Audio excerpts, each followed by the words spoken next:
देखिए, बेतालघाट ब्लॉक के संदर्भ में आज तहसील में हमने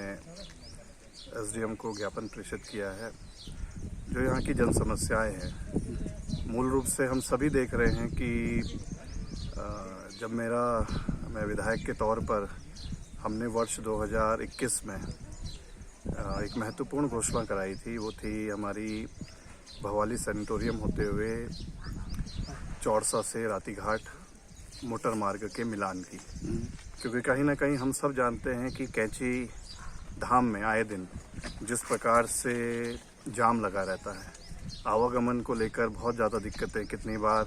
हमने देखा कि मरीज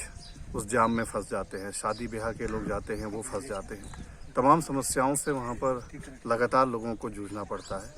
और वो आज लगभग 3.5 वर्ष बीत जाने के बाद भी उस सड़क की मात्र कोरी घोषणा ही हो पाई है और धरातल पर आज भी उस सड़क का 1 इंच भी कार्य नहीं हो पाया है। इसी तरीके से एक हमने बहुत महत्वपूर्ण सड़क जो पहले जिला मार्ग थी, वो थी हमारी जो शहीद बलवंत सिंह मोटर मार्ग है। इसको हमने बेतालघाट होते हुए तल्ली सेठी मल्ली सेठी से हमने इसको कोटाबाग हमने इसको मिलान के लिए जिला मार्ग से राज्य मार्ग का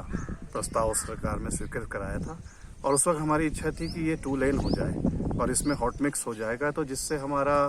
पिथौरागढ़, अल्मोड़ा, बागेश्वर तमाम जो क्षेत्र हैं उनका आवागमन जो कैंची धाम होते हुए लगातार जो दिक्कतें होती हैं, ये भविष्य के लिए एक नया रूट भी बनता और इससे कहीं ना कहीं जो जाम की समस्या है वो निजात भी मिलता और हमारे बेतालघाट के इन सारे जो ग्राम इससे जुड़ते हैं, कहीं ना कहीं वहाँ पर आर्थिक रूप से भी लोगों को रोजगार के अवसर सृजित होते। लेकिन कहीं ना कहीं आज भी वो सिर्फ कोरी घोषणाओं तक सीमित हो गया, उस सड़क पर भी कुछ नहीं हो रहा है। इसी तरह से हमने तमाम सड़कों के विषय में हमने आज ज्ञापन प्रेषित किया है। इसके साथ साथ जल जीवन मिशन में जिस तरीके का व्याप्त भ्रष्टाचार देखने को मिल रहा है, जितनी भी हमने पंपिंग पेयजल योजनाएं स्वीकृत कराई थी, चाहे वो बारगल कफुल्टा पंपिंग पेयजल योजना हो, चाहे मजेड़ा व्यासी पंपिंग पेयजल योजना हो, चाहे हमारी हलसू कोरड़ की पंपिंग पेयजल योजना हो, चाहे हमारी चापड़ की पंपिंग पेयजल योजना हो, तमाम उन योजनाओं पर आज कहीं ना कहीं पानी के लिए आज भी वो सारे गांव वंचित हो रहे हैं, त्रस्त हो रहे हैं। और हम देख ही रहे हैं कि गर्मियां आ रही हैं। कहीं ना कहीं हमने आज उस विषय पे भी एसडीएम के माध्यम से मुख्यमंत्री जी को ज्ञापन भेजा है कि इस पर एक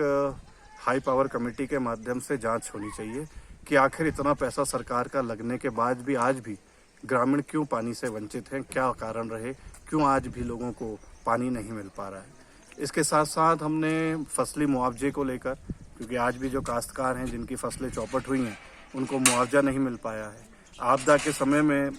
जितनी योजनाएं गांव में, चाहे वो सिंचाई गूले हों, चाहे नहर हो, चाहे अन्य क्या कहते हैं सड़कें, आंतरिक मार्ग हों, जो टूटे थे आज भी जस के तस है। उस विषय को भी हमने रखा है। हमने एक मांग रखी है कि जितने भी बेतालघाट के हमारे हरिनगर के ग्राम हैं, कहीं ना कहीं वो मूल रूप से जो सुविधाएं सरकार देती है, चाहे उसमें किसान सम्मान निधि हो, चाहे आवास हो, जितनी भी योजनाएं, उससे वो वंचित रहते हैं। मनमोहन सिंह जी की सरकार में 2006 में जो एक्ट आया, उसके तहत जिलाधिकारी को ये पावर दी गई है कि वो उन ग्रामों को भी उन सुविधाओं से जोड़ते हुए उनको राजस्व ग्राम का दर्जा दे सकते हैं। तो इस पे विषय पे भी हमने अनुरोध किया है कि इस पर आने वाले समय में त्वरित कार्रवाई हो, जिससे उन ग्राम सभा के लोगों को भी इसका लाभ मिल पाए। इसके अलावा चाहे बेतालघाट का हमारा हॉस्पिटल हो, चाहे गर्म पानी का हॉस्पिटल हो, तमाम जगह हम देख रहे हैं कि मात्र रेफरल सेंटर हो रखे हैं। कुछ डॉक्टर्स हम लेकर भी आए थे, कुछ मशीन्स हम इक्विपमेंट्स लेकर आए थे, कुछ टेक्नीशियंस लाए थे, उनके भी हमने देखा विगत समय में ट्रांसफर्स हो गए हैं या कोई अटैचमेंट में कहीं और चले गए हैं, 1-8 दिन के लिए यहाँ पर आते हैं। इसके साथ साथ हमारे समय में जो कैंप्स लगते थे, जिसके माध्यम से हमारी कोशिश होती थी कि ग्रामीण अंचलों में कैंप्स लगें, अधिकारी पहुँचें, लेकिन वो सब भी आज कहीं ना कहीं सेवाएं ठप हो चुकी हैं। तमाम इन मुद्दों को लेकर, अन्य मुद्दे भी हैं, लगभग 21 बिंदुओं पर हमने आज मुख्यमंत्री जी को ज्ञापन भेजा है और हमने उनसे यही कहा है कि देखिए आज ये ज्ञापन है, हमारा अनुरोध है, लेकिन निश्चित तौर पर अगर आगे समय में इस पर कोई कार्रवाई नहीं होगी तो कांग्रेस जन आगे इसके लेकर जो कार्रवाई की जरूरत होगी, जहाँ पर धरने पर भी बैठना होगा, प्रदर्शन भी करना होगा, कमिश्नरी का भी घेराव करना होगा, जिला मुख्यालयों का घेराव करना होगा, आने वाले समय में यहाँ पर जो मंत्री आएंगे उनका घेराव करना होगा। हम इसको लेकर मुखर होंगे। तो मुझे पूर्ण विश्वास है कि जो आज हमने ज्ञापन दिया है, शायद इस सोई हुई सरकार को कम से कम उसको देखकर कुछ उनकी आंख जगे खुले, तो हमारी ये कोशिश है।